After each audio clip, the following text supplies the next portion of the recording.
तो आज हम देखेंगे थ्योरम नंबर 5, जो कि 4, 2, 3 और 4 देख चुके हैं। इसके बाद देखेंगे थ्योरम नंबर 5, जो कि कह रहा है सवाल प्रतिक्रिया इसका यह कि यदि एक तिर्यक रेखा दो रेखाओं को इस प्रकार काटे कि एकांतर अंतःकोण एक युग्म बराबर हो तो वे दो रेखाएं क्या हो, समानांतर हो। दो रेखाएं क्या हो, समानांतर हो। तो विशेष प्रतिक्रिया में लिखेंगे, जैसे लिखते हैं, मान लीजिए विशेष प्रतिक्रिया, सारा प्रतिक्रिया के बाद विशेष प्रतिक्रिया। विशेष प्रतिक्रिया में लिखेंगे सरल, मान लीजिए दो सरल रेखा है, सरल रेखाओं मान लीजिए ए बी और क्या है, सी डी है, ए बी और सी डी है, जिसको अगर सी डी को एक तिर्यक छेदी रेखा, एक तिर्यक छेदी रेखा ई एफ, एक छेदी रेखा ई एफ क्रमशः जी तथा एच बिंदु पर काटती है तो क्या दिया है, दो अंतःकोण माने एक अंतःकोण का युग्म क्या हो, बराबर होता है, काटती है। तो क्या लिखा है, यदि एक तिर्यक रेखा दो रेखाओं को इस प्रकार काटे कि एकांतर अंतःकोण का एक युग्म बराबर हो तो सिद्ध क्या करना है, दो समानांतर रेखाएं भी क्या होगी, बराबर होगी। दो रेखाएं समानांतर होगी, क्या होगी, समानांतर होगी। तो फिगर देख लेते हैं पहले। फिगर से ऐसे ही बनेगा जैसे बनता है।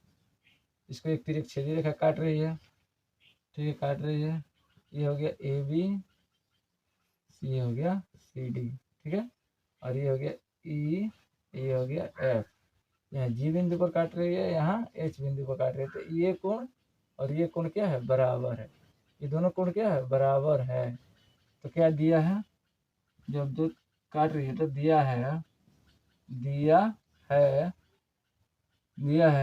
एंगल ए जी एच बराबर क्या दिया है, ए जी एच बराबर दिया है बी जी ए जी एच।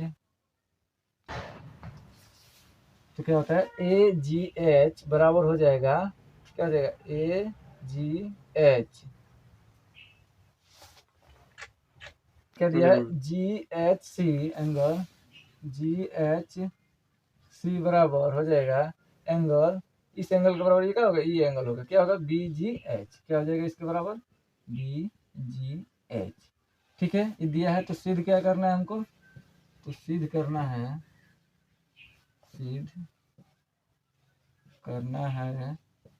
कि जब ये दो कोण बराबर हो जाएंगे आपस में, किससे, एकांतर कोण है, कौन सा कोण है, एकांतर कोण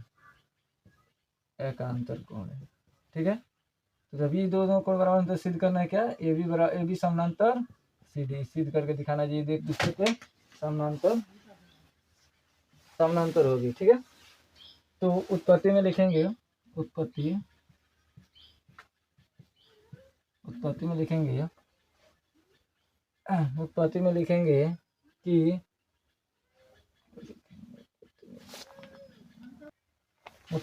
देखिएगा यहाँ पर, देखिए यहाँ क्या है, बी जी एच, यहाँ पर लिखेंगे B, angle B G H बराबर लिख सकते हैं ई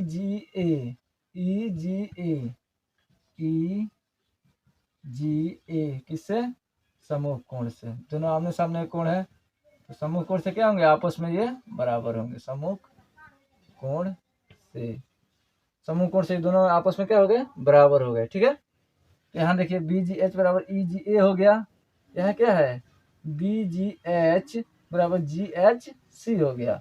तो क्या हम लिख सकते हैं, बी जी एच के जगह पर देखिए, तो यहाँ पर बी जी एच की जगह पर एंगल जी एच सी बराबर लिख सकते हैं क्या, ई जी ए, क्या लिख सकते हैं, ई जी ए, यानी ये एंगल और ये एंगल क्या हो गया, संगत कोण, किससे, संगत कोण, ये क्या है? संगत कोण है, संगत कोण है। तो जब दो संगत कोण आपस में बराबर हो जाता है तो रेखाएं क्या होती है? समानांतर होती है। जब दो संगत कोण आपस में बराबर होती है, क्या लिख लेंगे? इसलिए अतः लिखेंगे, अतः जब संगत कोण, जब संगत कोण बराबर होते हैं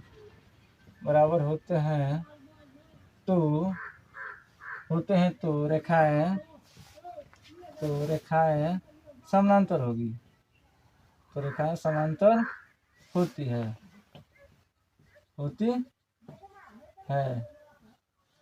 इसलिए ए बी समानांतर सी डी प्रूव्ड। देखिए यहाँ पर ये हो गया साधारण प्रतिक्रिया। तो यदि एक तिर्यक रेखा दो समानांतर रेखा, यदि एक तिर्यक रेखा दो रेखाओं को इस प्रकार काटे कि एकांतर कोण बराबर हो, तो दो रेखाएं क्या हो? समानांतर हो। ये सिद्ध करना है हमको। तो मान लें कि सरल रेखा कोई ए बी और सी डी दो सरल रेखा है, जिसको एक तिर्यक छेदी रेखा ई एफ जी तथा एच बिंदु पर काट रही है। तो जब जी तथा एच बिंदु पर दो रेखाओं काट रही है तो एकांतर कोण क्या है? बराबर है। तो ई जी बी बराबर बी जी एच बराबर क्या हो जाएगा? G H C. ये एंगल बराबर है, दिया है, खुद क्वेश्चन में दिया हुआ है। दो एकांतर कोण का युग्म क्या हो? बराबर है, दिया है। ठीक है, तो सिद्ध करना है ए बी समानांतर सी डी। तो उत्पत्ति में लिखेंगे बी जी एच बराबर ई जी ए। किससे? समूह कोण से क्या होंगे? आपस में बराबर होंगे। समूह कोण से आपस में दोनों क्या हो गए? बराबर हो गए। तो फिर एंगल ई जी देखो, तो यहाँ पर बी जी ई बराबर हो गया ई जी ए, यहाँ पर बी जी एच बराबर ई जी ए हो गया। तो यहाँ बी जी एच बराबर जी एच सी है, तो बी जी एच के मान हम जी एच सी रख सकते हैं ना। यहाँ पे देखो, तो यहाँ पर रख सकते हैं। तो यहाँ पर जी एच सी बराबर ई जी बी, जो ई क्या हो गया? एकांतर कोण हो गए, सॉरी संगत कोण हो गए दोनों। ये तो संगत कोण हो गया। तो संगत कोण जब आपस में बराबर हो जाते हैं तो दो रेखाएं, जो दोनों रेखाएं होती है क्या होती है? समानांतर होती है।